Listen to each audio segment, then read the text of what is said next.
नमस्कार, स्वागत है आप सभी लोगों का गायत्री ज्योतिष केंद्र में। हमेशा ही आप लोगों के लिए ज्योतिष शास्त्र से जुड़ी हुई महत्वपूर्ण जानकारी के एपिसोड हम समय समय पर प्रसारित करते रहते हैं। आज भी हम आप लोगों के लिए एक महत्वपूर्ण जानकारी लेकर आए।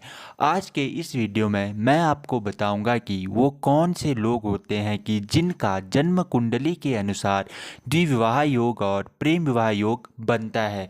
उसी के बारे में आज आपको कुछ तथ्य बताऊंगा। तो जानकारी शुरू करते हैं। द्विविवाह योग और प्रेम विवाह योग के बारे में सबसे पहले बात करते हैं द्विविवाह योग की। शास्त्र में यह भी बोला गया है, द्विविवाह योग का अर्थ यह भी होता है कि पति पत्नी एक दूसरे के अलावा यदि किसी और के साथ कोई संबंध रखते हैं तो वह भी द्विविवाह योग की श्रेणी में ही आता है। तो बात करते हैं पहला योग कैसे बनता है। सप्तम भाव जो कि पति की कुंडली में पत्नी का भाव, पत्नी की कुंडली में पति का भाव होता है, और अष्टम भाव जिसे मृत्यु भाव कहा गया है क्योंकि ये दोनों भाव मारक होते हैं। और जीवन में हम किसी भी मृत्यु जो आकलन करते हैं वह अक्सर अष्टम भाव की स्थिति को देखते हुए ही करते हैं। यदि सप्तम भाव का स्वामी अष्टम में बैठ जाए और अष्टम का स्वामी सप्तम में बैठ जाए तो यह पहला द्विविवाह योग कारक माना गया है। दूसरा, द्वादश भाव जो व्यय का भाव होता है, हानि का भाव होता है, नुकसान का भाव होता है। यदि सप्तम भाव का स्वामी द्वादश में बैठ जाए और द्वादश का स्वामी सप्तम में बैठ जाए तो यह दूसरा द्वादश विवाह योग यानी कि दो विवाह योग का दूसरा कारण होता है, यानी कि दूसरा योग माना जाता है। तीसरा योग सबसे प्रबल योग माना गया है जिसे स्वयं ब्रह्मदेव भी नहीं टाल सकते।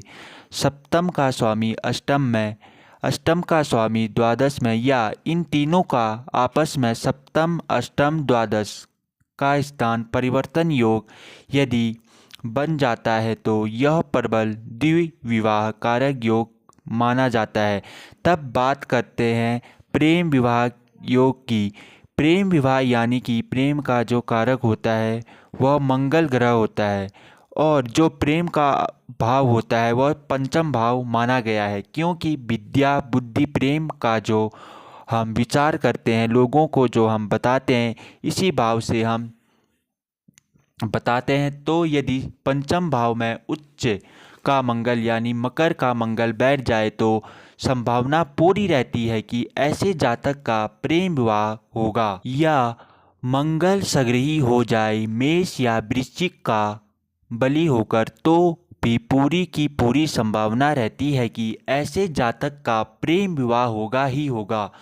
अब बात करते हैं योगों की। सप्तम पंचम भाव प्रेम का भाव, सप्तम भाव पति पत्नी का भाव। यदि पंचम का स्वामी सप्तम में बैठ जाए और सप्तम का स्वामी पंचम में बैठ जाए, यह दूसरा ऐसा योग है, प्रबल योग होता है कि ऐसे जातक का प्रेम विवाह होगा ही होगा। तीसरा योग जिसे स्वयं ब्रह्मदेव भी नहीं टाल सकते, व्यय भाव। द्वादश भाव को लोगों ने यह भी कहा गया है कि इसे बिस्तर का भाव भी माना गया है। पंचम भाव का स्वामी सप्तम में, सप्तम का द्वादश में, या द्वादश का स्वामी पंचम में, तीनों का आपस में स्थान परिवर्तन योग यदि बन जाता है तो यह प्रबल प्रेम विवाह योग माना जाता है। और शास्त्र में यह भी कहा गया है कि ऐसे जो जातक होते हैं वह शादी से पूर्व ही साथ रहना शुरू कर देते हैं, संबंध बनाना शुरू कर देते हैं, ऐसा शास्त्र कहते हैं। शास्त्रों में यह सूत्र बताए गए हैं कि यदि किसी की कुंडली से हमें पता लगाना हो तो हम कैसे पता लगाएंगे। जानकारी पसंद आए तो ज़रूर आगे बढ़ाकर चैनल लाइक शेयर करें। पहली बार देख रहे लोगों से निवेदन है कि चैनल को सब्सक्राइब और बेल आइकन के बटन को ज़रूर दबाएं।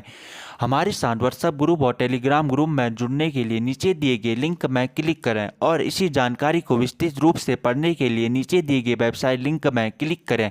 तो मिलेंगे ऐसे ही किसी बहुत अच्छी जानकारी के एपिसोड के साथ अगली वीडियो में। तब तक के लिए नमस्कार।